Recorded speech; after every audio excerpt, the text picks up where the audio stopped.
Hi, everyone. I'm Dr. Latanya Summers, and I'm from Jacksonville University's Clinical Mental Health Counseling Program. And I'm so glad to be coming to you today as a partner of the Mayo Clinic Center for Health Equity and Community Engagement. I just thought I'd come and share some quick tips for mental wellness and coping with COVID 19. Firstly, I'd like to say we've been in this thing for about 5 to 6 weeks, if that. I'm operating off what I call the COVID calendar, which means I don't know what day it is, what date, the times, the weekends feel like the weekdays, not to mention that our energy levels, mood, appetite, sleep patterns are just all over the place. So I want to say that this is all normal right now. So cut yourself some slack, extend some self love, some self grace, some self compassion, and some self kindness, and extend that to our loved ones as well, because we're all in this together. This is what we call moral fatigue, and it's very similar to what soldiers experience when they go to battle.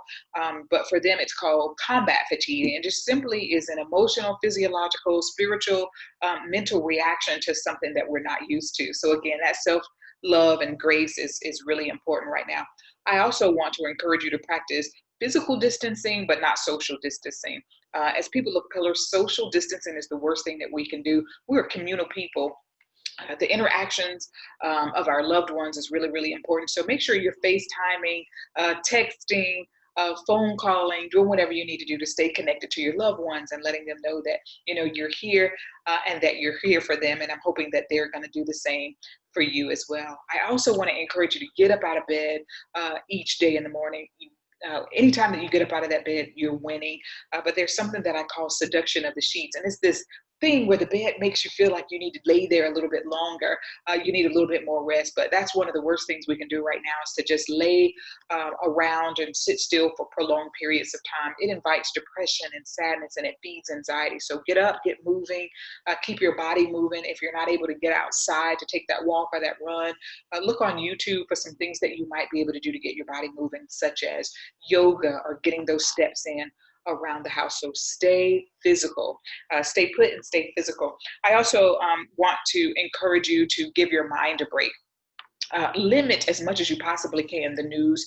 There's so much COVID on the news with death tickers on the side. I don't know why we sensationalize the news in that way, but if you want to watch TV, make sure you're watching something that's inspirational, that's positive, that's uplifting, and make sure you do that for your music and the books that you are reading as well. We need as much hope and motivation as we can get right now so that we can do those things that we hoped we would do if we had time to do them. Some of us have a book in us that we want to write. There's a business we've been wanting to start. We wanted time with our family and the kids. I know we didn't want it 24/7, but just trying to make the most out of this time as we possibly can. And lastly, I want to encourage you to talk, get your feelings out. One of the worst things we can do is to keep our feelings bottled up. This sadness, this anticipation, this waiting for the shoe to drop, this inability to breathe, but get your feelings out. Right now is a really good time for counseling. Our services are being provided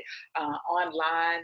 So it's a really good time to see a counselor right now. I want to invite you to JU's CMHC page. Once you Google JU CMHC, you will find our website where there are listed some resources. Just click on clinical resources, and you will find mental health services as well as food and housing and those kinds of things. So I want to invite you to that page. There you'll find more information about me and the other faculty members that I work with. For now, I want you to stay well, stay blessed, stay put, and stay healthy. Thank you so much for permitting me to come inside your homes. Take care.